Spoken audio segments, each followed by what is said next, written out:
বাৎসরিক পূজা অনুষ্ঠানে সবাই ইব্রাহিম ধরছে, ইব্রাহিম চল আমরা পূজা দিতে যাব। সাইয়েদনা ইব্রাহিম ফানাযারা নাযরাতান ফিন নুজুম, তাকালেন আকাশে, বললেন ইন্নী সাকিম, আমি যেতে পারবো না, আমি অসুস্থ। আমি কি আসলে সুস্থ ছিলেন? তো অসুস্থ বললেন কেন? কারণ অসুস্থতা দুই ধরনের, চিল্লায় বলেন, একটা শারীরিক আর একটা। সাইয়েদনা ইব্রাহিম মানসিকভাবে প্রচন্ড বিপর্যস্ত ছিলেন, অসুস্থ ছিলেন। এর কারণ গোটা উম্মাত মূর্তির পূজা করে, এই দৃশ্য দেখে কোন নবী মানসিকভাবে সুস্থ থাকতে পারে? উনি বললেন আমি অসুস্থ, তোমরা যাও। সবাই বলল ঠিক আছে আমরা যাই। ইব্রাহিম তুই আমাদের ঘরের মূর্তিগুলারে পাহারা দে। মূর্তি পাহারাদার একজন ভালো লোক পাওয়া গেছে, মূর্তি পাহারা দেওয়ার জন্য ভালো একজন পাহারাদার পাওয়া গেছে। নাম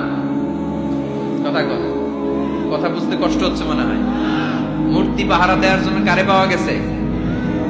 সাইয়েদনা ইব্রাহিম কয় ঠিক আছে আজকে পাহারা দিমু, জন্মের পাহারা, যা তোরা দিতাছি, পাহারা দিতেছি যা। এইবার সাইয়েদনা ইব্রাহিম মূর্তির ঘরে ঢুকলেন, দেখেন কি সুন্দর কথোপকথন আল্লাহ তুলে ধরলেন।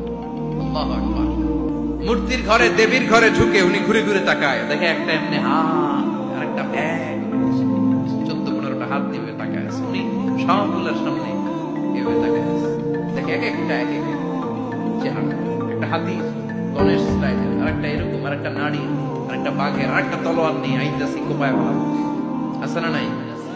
সবগুলোর সামনে যায়, যে যে দেখে আর অবাক হয়, কত ধরনের খোদার কাছে এরা কত কিছু চায়।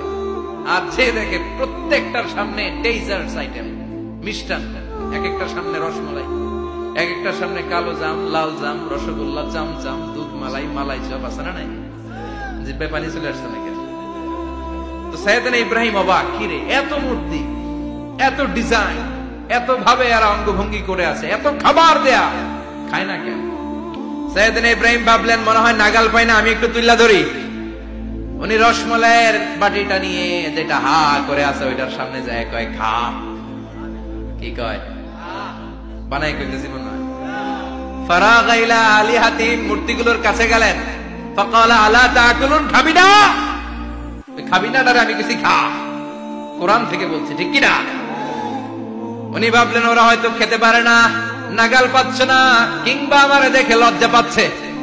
নিজ থেকে রসমালাইয়ের বাটি তুলে ধরলেন, উনি বললেন খা, আর ওগুলা কয় হা হা করে রয়েছে, নরেও না চড়েও না। উনি মুখের সামনে তুলে ধরে বললেন আলা তাকুলুন, খা।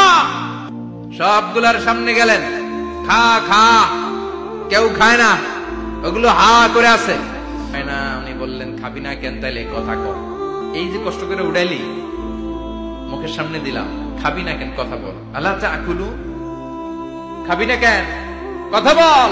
ফারাগা আলাইহিম দারবাম বিল ইয়ামিন, ডান হাতে কোপানো শুরু করলেন, ইচ্ছা মতো ঘুষি কিল মারতে মারতে মূর্তিগুলার সাইজ। ফারাগা আলাইহিম দারবাম বিল ইয়ামিন, এক একটা নবীর হাতে জান্নাতি শক্তি দিয়েছে কে? খা নাইলে কথা ক, খায় না, কথাও কয় না, বাকি আছে মাইর মারতে শুরু করলেন। মারতে মারতে সব শেষ, তারপরে খুঁজে পেলেন একটা কুড়াল। কি পাইলেন? কুড়াল দিয়ে মারতে আরো সুবিধা, খালি এটা এভাবে মারে, ওইভাবে মারে, মারতে মারতে যতগুলো মূর্তি ছিল সবগুলো মেরে বড় মূর্তিটার গায়ে মারতে যাবে, in the meantime stop, না এটারে মারো না। ফাজআলাহুম জুদাদান, সবগুলোর টুকরা টুকরা, ইল্লা কাবীর আল্লাহুম, বড়টা ছাড়া ওইটারে রেখে দিলেন। আর বুদ্ধি করে কুড়ালটারে বড়টার কাঁধে ঝুলাইয়া দিলে, বড় মূর্তিটার কাঁধের মধ্যে ঝুলাই দিলেন। ঘটনাটা সুন্দর হয়েছে না? এখন কেমন যেন মনে হয় এটা কুবাইয়া দাঁড়া রয়েছে বাবার বেটা। বড় পূজার শেষ, পূজার দিনক্ষণ শেষ। বিকেল বেলা পূজা মণ্ডপ থেকে সব এসে দেখে সর্বনাশ।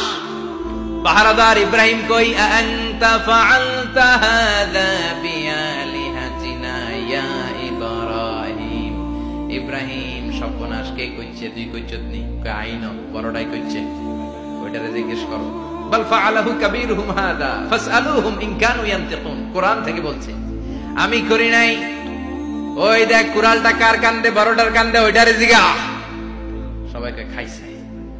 সবাই বলে ইব্রাহিম তুমি কি জানো না এগুলো কথা বলে না? সাইয়েদনা ইব্রাহিম বলে যে এটা কথা কয় না ওইটার পূজা করস কেন? যেটা কথা বলে না, যেটা নিজেরাই নিজেদেরকে মায়ের থেকে বাঁচাতে পারে না, নিজেরাই নিজেদেরকে রক্ষা করতে পারে না, তোরে কিভাবে রক্ষা করবে? এগুলোর পূজা কেন করিস? ফাবুহিতাল্লাযী কাফার। কারো কোনো জবাব নাই, লা জবাব।